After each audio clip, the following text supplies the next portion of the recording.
Capítulo 15.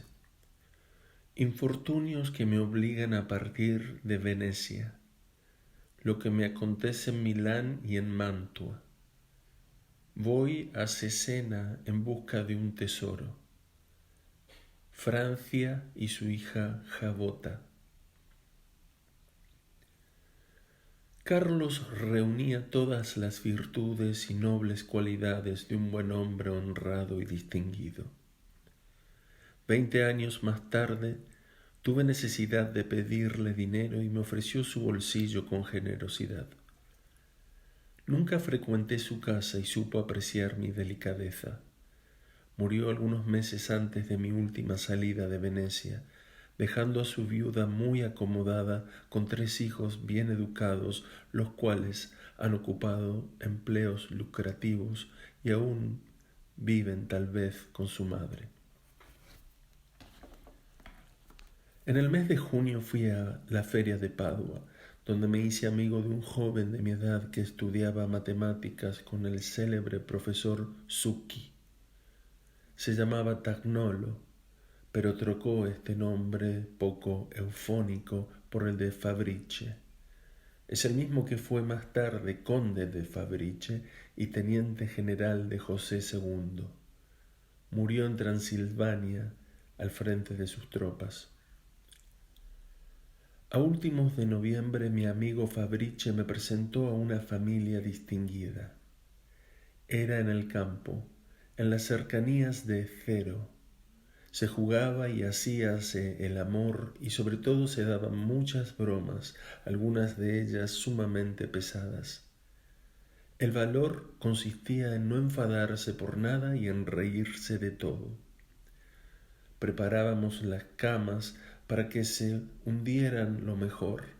Imitábamos a los fantasmas, dábamos a las muchachas píldoras o confites diuréticos y a veces pastillas que provocaban ventosidades irresistibles. Estas bromas iban a veces demasiado lejos, pero había que reírse de todo. Yo no era menos exagerado que los otros, pero concluyeron por hacerme una broma insoportable que me inspiró otra cuyas terribles consecuencias pusieron fin a la manía que poseían todos.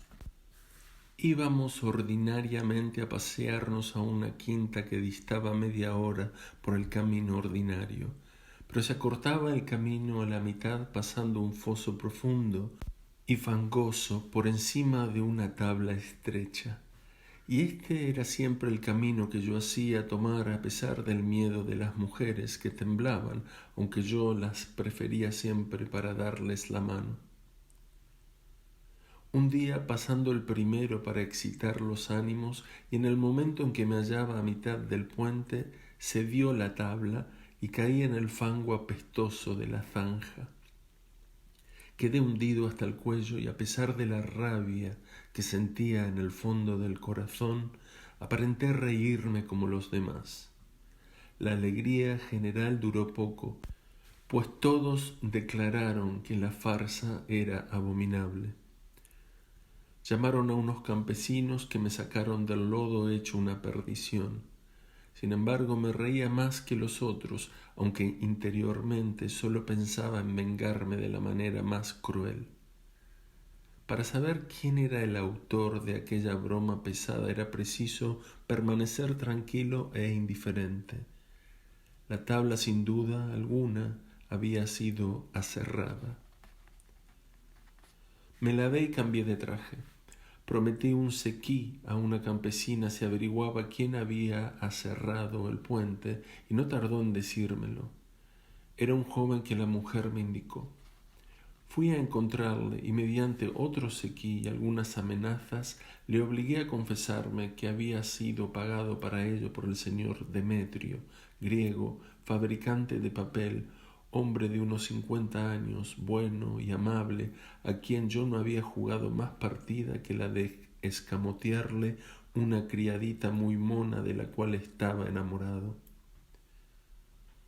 Satisfecho de mi descubrimiento, me devanaba los sesos en busca de una partida para jugarle, mas para que mi venganza fuese completa, Era preciso que mi broma fuese más terrible que la suya. Un entierro que hubo me sacó de apuros. Cogí mi cuchillo de caza y me fui solo al cementerio entre las 12 y la 1 de la noche. Desenterré al muerto, le corté un brazo por la articulación del hombro, volví a cubrir el cadáver y regresé a mi habitación con el brazo del difunto. Al día siguiente, después de haber cenado con toda la reunión, me levanté y entré en mi cuarto como para ir a acostarme, pero volví a salir enseguida provisto de mi brazo, metíme en el cuarto del griego y me oculté debajo de su cama. Un cuarto de hora después mi hombre entró, se desnudó, apagó la luz y se metió en la cama. Cuando le oí roncar, tiré lentamente de la colcha a fin de destaparlo hasta los muslos. El griego se despertó y se echó a reír, diciendo: «Quienquiera que seáis, idos y dejadme dormir, no creo en fantasmas». Tiró de la colcha y trató de dormir otra vez. Aguardé 5 o 6 minutos y repetí la operación, pero cuando tiró de la colcha repitiendo que no creía en fantasmas, opuse resistencia. Se incorporó en la cama a fin de coger la mano que sujetaba la colcha. Entonces yo hice que cogiera la mano del muerto. Contando haber cogido al hombre o a la mujer que jugaba la broma, tiró con fuerza riéndose. Yo sujeté bien el brazo durante un momento, luego lo solté de pronto y el griego cayó de espaldas en la almohada sin proferir una sola palabra. Inmediatamente corrí a mi cuarto y me acosté. Dormía profundamente cuando un gran ruido de pasos me despertó muy temprano. No dándome cuenta de aquel barullo, me levanté y la señora de la casa me dijo que lo que yo había hecho era demasiado fuerte. ¿Qué he hecho, pues? El señor Demetrio se muere. ¿Lo he matado yo? La señora se fue sin contestar. Me vestí algo espantado, pero resuelto a hacerme el ignorante. Fuime al cuarto del griego. Todos los de la casa estaban allí reunidos y me miraron con horror, haciéndome los más violentos reproches. En vano quise aparecer inocente. Todos se rieron de mi aplomo. El arcipreste y el sacristán, a quienes habían ido a buscar y que no querían enterrar el brazo de un muerto, me dijeron que yo había cometido un gran crimen. Me asombra, reverendo padre, el juicio temerario que se permiten hacer contra mí sin prueba alguna. No hay más que vos, dijeron los circunstantes, capaz de semejante abominación. Me veo obligado a extender acta del suceso, añadió el arcipreste. Pues bien, si así lo queréis, sea, pero sabed de antemano que nada temo. A la hora de comer me presenté a la mesa tranquilo e indiferente. Me dijeron que habían sangrado al griego, que había recobrado el movimiento de los ojos, pero no la palabra ni la firmeza de los miembros. Al día siguiente habló y supe más tarde que había quedado estúpido y espasmódico. Pasó el resto de su vida en ese triste estado. Me apenó su suerte, pero como no había tenido la intención de hacerle tanto daño y pensando que la partida que él me había jugado hubiera podido costarme la vida, me consolé con el tiempo. El mismo día el arcipreste resolvió enterrar el brazo y mandó contra mí a la Cancillería Episcopal de Treviso una denuncia en regla. Volvíme a Venecia huyendo de los reproches que se me hacían. 15 días después recibí orden de comparecer ante el magistrado encargado de juzgar a los blasfemos. Supliqué al señor Bárbaro que se informase del motivo de dicha orden, pues se trataba de una magistratura temible. Me asombraba que procediesen contra mí como si hubiesen estado seguros de que había profanado una tumba, aunque sólo podían tener sospechas. Pero no se trataba de esto. Por la noche el señor bárbaro me dijo que una mujer se había quejado contra mí demandando justicia por haber violado yo a una hija suya. Decía en su queja que, habiéndome llevado su hija a la Zueca, había abusado de ella y que la pobre estaba en cama a consecuencia de los malos tratamientos que yo había empleado para conseguir mi objeto. Esta cuestión era una de tantas como se entablaban con el objeto de causar gastos y enredos. No había tal violación, pero era cierto que yo había dado una paliza a la muchacha. Escribí mi defensa y supliqué al señor bárbaro que la entregase al secretario del magistrado. Declaración. Declaro que tal día, habiendo encontrado a tal mujer con su hija, me acerqué a ellas, convidándolas a refrescar. Entramos en una botillería y allí, como la muchacha rehusase mis caricias, me dijo la madre: «Está intacta y hace bien en no darse sin provecho». «Si esto es así», repuse yo, «os doy 10 sequíes por sus primicias». «Podéis verlo», dijo la madre.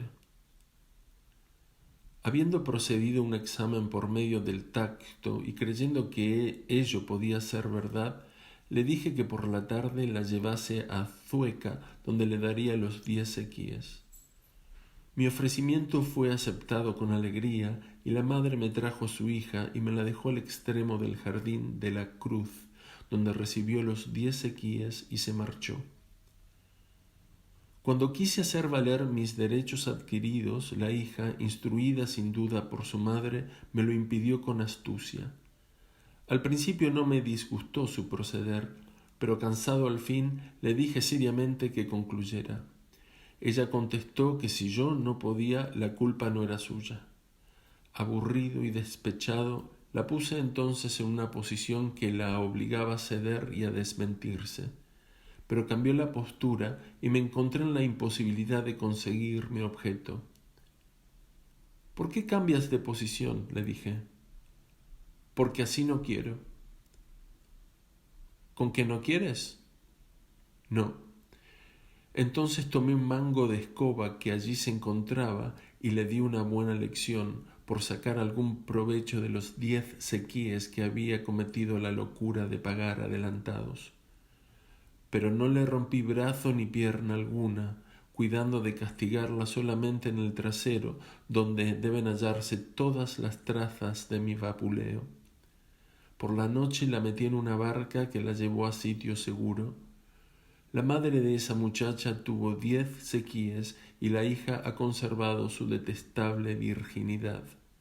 Si soy culpable, lo soy únicamente de haber apaleado a una muchacha, infame discípula de una madre más infame que ella. Mi declaración fue nula, pues el magistrado conocía a la muchacha y la madre se reía de haberme engañado. Me citaron y no comparecí, y ya iban a dar orden de prenderme cuando la queja por profanación de los muertos fue presentada al mismo magistrado. Hubiese sido menos mal para mí que esta segunda causa se hubiese llevado al consejo de los 10, pues un tribunal quizá me hubiera salvado del otro. Este segundo crimen, ridículo en el fondo, era, por la importancia eclesiástica, una felonía de primer orden.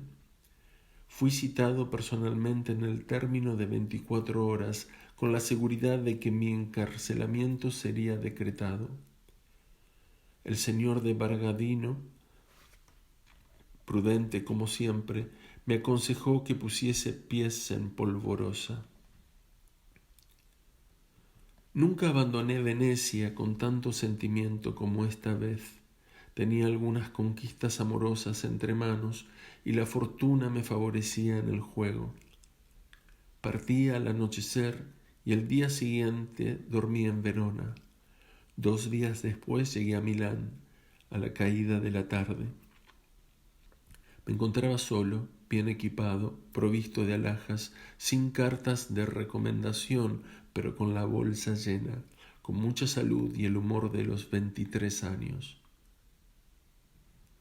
Después de haber comido y visitado los paseos y cafés, fui al teatro, donde me esperaba la agradable sorpresa de ver bailar a Marina con gran éxito.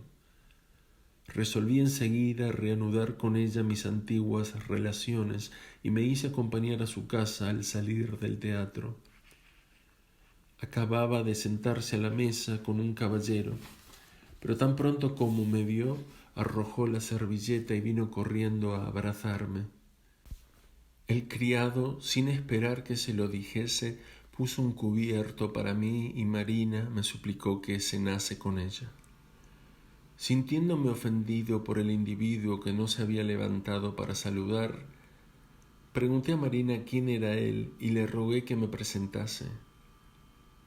«Este caballero», me dijo ella, «es el conde Celí, romano, mi amante». «Sea enhorabuena», le dije, y volviéndome hacia el conde añadí: «Caballero, no toméis a mala parte nuestra ternura, porque Marina es mi hija. Es una P». «Es verdad», dijo Marina, «y puedes creerlo, porque él es mi alcahuete». A estas palabras el brutal amante le tiró un cuchillo a la cara. Ella evitó el golpe apartándose. La persiguió él, pero yo le puse la punta de mi espada al pecho diciéndole: «Detente o mueres». Inmediatamente me dispuse a marcharme, pero Marina se puso a toda prisa una manteleta, se asió de mi brazo y me suplicó que la dejase ir conmigo. «Con mucho gusto», dije yo. El supuesto conde me citó entonces para el día siguiente en la Casina dei Pomi. «A las 4», dije yo. Acompañé a Marina a mi albergue, donde le hice dar un cuarto contiguo al mío. Luego nos sentamos a la mesa. Viéndome un poco pensativo, me dijo ella: «¿Sientes que yo haya huido de ese animal?» «No, al contrario, te lo agradezco. Pero dime quién es ese individuo». «Es un jugador de profesión que se hace llamar Conde Celí. Un día me invitó a cenar. Jugaron y ganó una gran cantidad a un inglés atraído por él, so pretexto de que yo estaría allí. Celí me dio 50 guineas diciendo que me había hecho llevar parte en la banca. Una vez que fue mi amante, exigió que yo fuese complaciente con todos aquellos a quienes él quería engañar. Por fin se vino a vivir conmigo. No volveré a ver a ese tunante. Quiero ser exclusivamente tuya, si aún me quieres y si no estás enredado con otra mujer como en Corfú». «Sí, mi querida Marina, te quiero, pero si has de ser mía, no quiero infidelidades». «Por supuesto, tengo 300 sequíes y te los daré mañana sin más condición que la de ser tuya. No necesito dinero y no quiero de ti más que tu persona. Ea, lo dicho, mañana estaremos más tranquilos». «¿Piensas batirte? No lo creas, amigo mío, ese hombre es un cobarde». «He dado mi palabra». «Lo sé, pero él no cumplirá la suya y me alegro». Cambiando de conversación, hablamos de nuestros conocidos. Me dijo que había reñido con su hermano, que su hermana era cantante de Génova y que, por último, Belino, Teresa, permanecía en Nápoles, donde seguía arruinando a varios duques. «Yo soy la única desgraciada». «¿Cómo desgraciada? Te has vuelto hermosa y eres excelente bailarina. Sé menos pródiga de tus favores y te encontrarás quien se encargue de hacer tu fortuna». «¿Avara de mis favores? Esto es difícil. Cuando amo no me pertenezco, pero cuando no amo soy inflexible. En fin, amigo mío, seré feliz a tu lado». «Soy pobre y mi honor no me permitiría». «Te entiendo, cállate. ¿Por qué en vez de un criado no tienes una criada?» «Tienes razón. Así me haría respetar un poco más, pero mi criado es tan inteligente, tan fiel. Todo lo adivino, pero no te conviene. Al día siguiente, después de haber comido con ella, la dejé vistiéndose para ir al teatro. Tomé un coche de alquiler y me fui a la casina de Ipiomi. Estaba seguro de dejar a mi tunante fuera de combate y despedí el coche. El supuesto conde no había acudido todavía a la cita y fui a aguardarlo en un café inmediato al punto de reunión. Allí encontré a un joven francés muy simpático y le dirigí la palabra contándole lo que me ocurría. Un cuarto de hora después vi llegar a mi antagonista, pero no solo como habíamos convenido, sino con otro individuo. Entonces supliqué al francés que se quedara y accedió gustoso. Entró mi hombre con su acólito, que llevaba un espadón de 40 pulgadas por lo menos y tenía trazas de un verdadero matachín. Me levanté y dije con aspereza al supuesto conde: «Dijisteis que vendríais solo». «Mi amigo no está de más, pues solo vengo para hablaros». «Si esto hubiera sabido no me hubiese incomodado, pero vamos a decirnos 4 palabras sin testigos. Seguidme». Salí con el francés, que conocía el sitio, y en llegando a un punto que juzgamos a propósito, aguardamos a los 2 campeones que venían a paso lento y hablando juntos. Cuando se hallaron a 10 pasos de nosotros, saqué mi espada diciendo a mi adversario que se pusiese en guardia. El francés desenvainó también la suya. «2 contra 1», exclamó Celi. «Despedid a vuestro amigo y el señor se irá, pero vuestro amigo también lleva espada. Por tanto, somos 2 contra 2». «Un duelo por partida doble», dijo el francés. «Yo no me bato con un bailarín», dijo el del espadón. A estas palabras, mi francés se acercó a decirle que un bailarín valía tanto o más que un rufián, y le dio un tremendo sablazo de plano en la espalda. Seguí su ejemplo con Celi, quien retrocedió con su colega diciendo que sólo quería decirme 2 palabras y que se batiría luego. «Hablad». «Vos me conocéis a mí y yo no os conozco a vos. Decidme quién sois». Por toda respuesta redoblé mis golpes, al paso que el francés desplegaba la mayor habilidad en el mismo género sobre las espaldas del otro.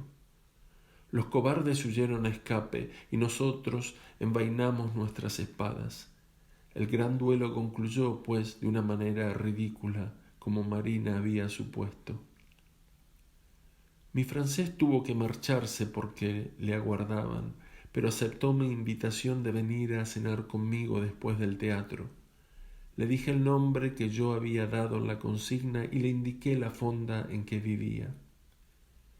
De vuelta a mi habitación conté a Marina lo que había sucedido. «Voy a contar esta historia a todo el teatro», dijo ella. «Lo que más me alegra es que, si es cierto que tu testigo es bailarín, no puede ser más que Baletti, que ha de bailar conmigo en Mantua». Fui a la ópera donde Baletti me señalaba, contando el lance de aquel día a sus conocidos. Se me juntó a la conclusión de la ópera y me lo llevé a mi casa. Marina entró en mi cuarto y gocé de la sorpresa de mi amable francés viendo a su futura pareja de baile.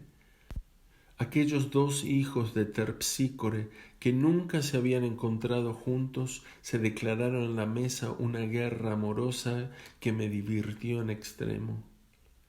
Como se trataba de un colega, Marina tomó un tono adecuado a las circunstancias y muy diferente del que adoptaba con los demás hombres.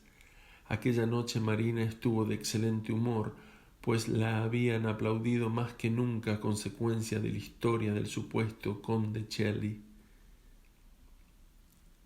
Solo faltaban 10 representaciones y como Marina quería partir el día después de la última, resolvimos marchar juntos.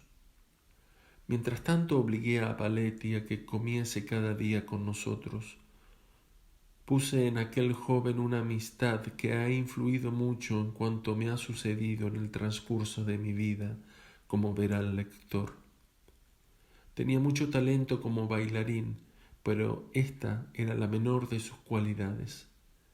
Virtuoso, de alma grande y noble, había hecho sus estudios y recibido la mejor educación que se podía dar en aquel tiempo a un hombre de calidad. Al tercer día noté que Marina deseaba cautivar a su colega y comprendiendo yo cuán útil podía serle, resolví ayudarle. Tenía una silla de posta de 2 asientos e hice que tomase a Valetti a su lado. Yo no quería llegar con ella a Mantua porque la gente se hubiera figurado que yo era su amante, lo cual hubiera podido perjudicarle. Llegamos temprano a Cremona, donde pasamos la noche. Una vez en Mantua me hospedé en el hotel de San Marcos y Marina fue a vivir donde le dijo el empresario. El mismo día por la tarde fui a pasearme por las afueras de la población. De regreso y cuando ya había anochecido, fui detenido por una patrulla. El oficial que la mandaba me dijo que no llevando yo linterna, se veía obligado a conducirme al cuerpo de guardia. Allí el oficial me presentó a su capitán, que me recibió con la mayor alegría. Era un joven alto y simpático. Le supliqué que me hiciese acompañar a mi albergue porque estaba muy cansado. No, por cierto, contestó riendo. Quiero haceros pasar conmigo una noche alegre. Devolved la espada al señor, dijo al alférez que me la había hecho entregar y dirigiéndose de nuevo a mí.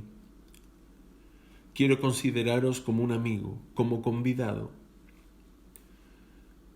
Este modo de invitar a la gente, aunque despótico en el fondo, me pareció agradable y di la callada por respuesta. Una hora después pusieron una mesa con 4 cubiertos. Llegaron otros 2 oficiales y cenamos alegremente. A los postres se aumentó la compañía con 2 mujeres desvergonzadas y asquerosas. El tapete verde sustituyó luego a los manteles y un oficial se dispuso a tallar una banca de faraón. Apunté por no diferenciarme de los demás y después de haber perdido algunos sequíes me levanté para ir a tomar aire, pero habíamos bebido en grande. Una de las 2 mujeres me siguió, me tomó por su cuenta y a pesar mío concluyó por ponerme en la necesidad de seguir un régimen curativo de 6 semanas. Volví a la mesa de juego, donde un joven oficial muy amable, que había perdido 15 o 20 sequías, renegaba como un granadero porque el banquero recogía su ganancia sin querer seguir tallando. Aquel joven tenía mucho oro delante y decía que el banquero debía haberle dicho que era la última talla. No tenéis razón, le dije cortésmente.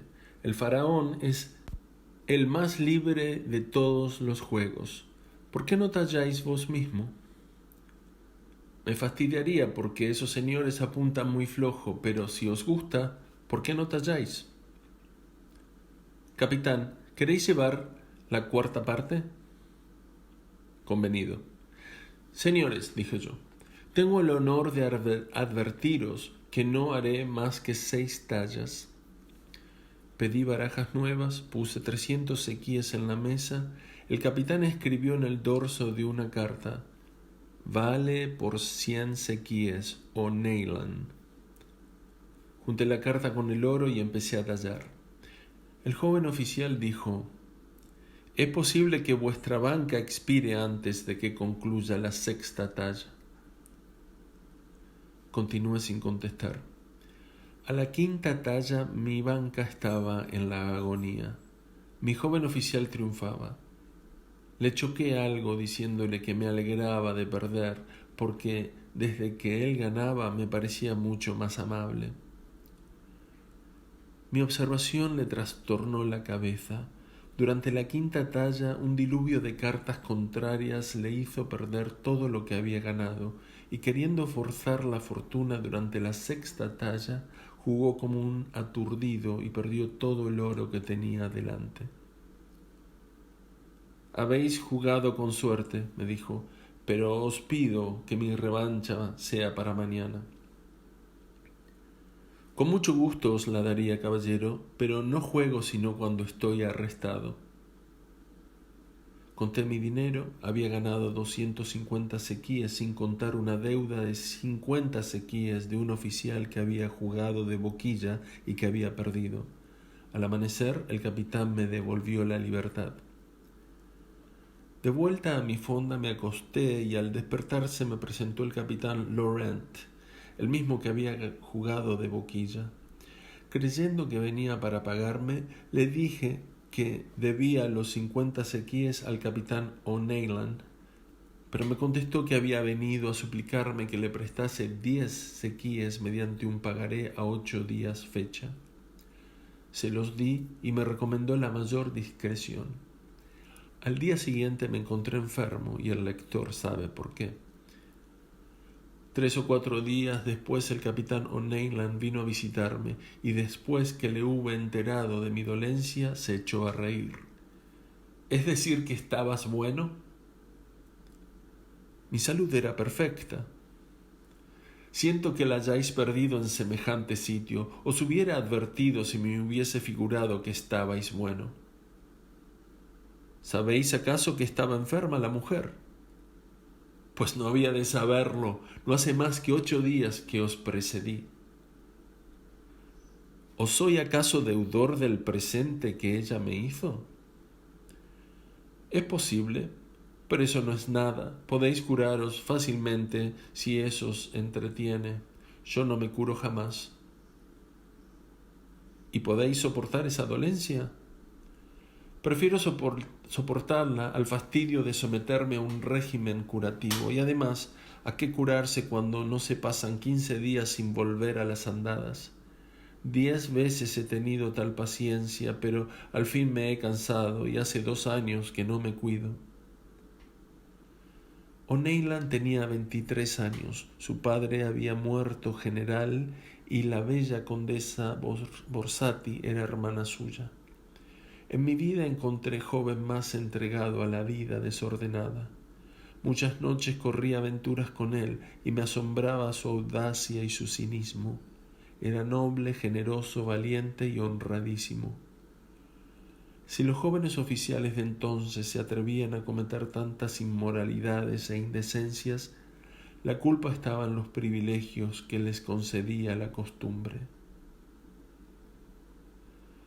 El capitán Laurent se volvió loco a los pocos días, sin haberme devuelto los 10 sequíes.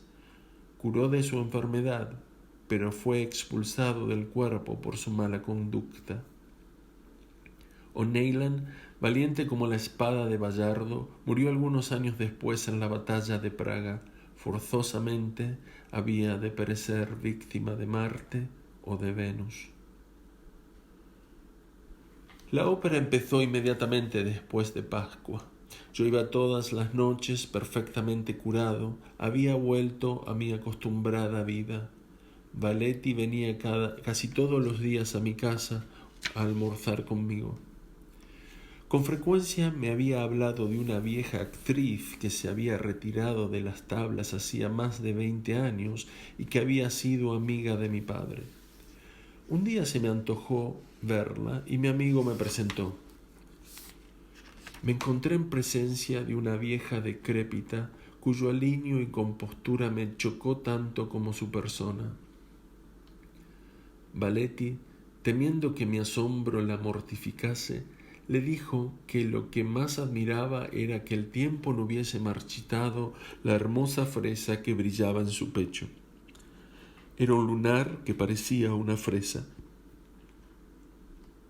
«A ella debo mi nombre», dijo la matrona con una sonrisa que pareció una mueca.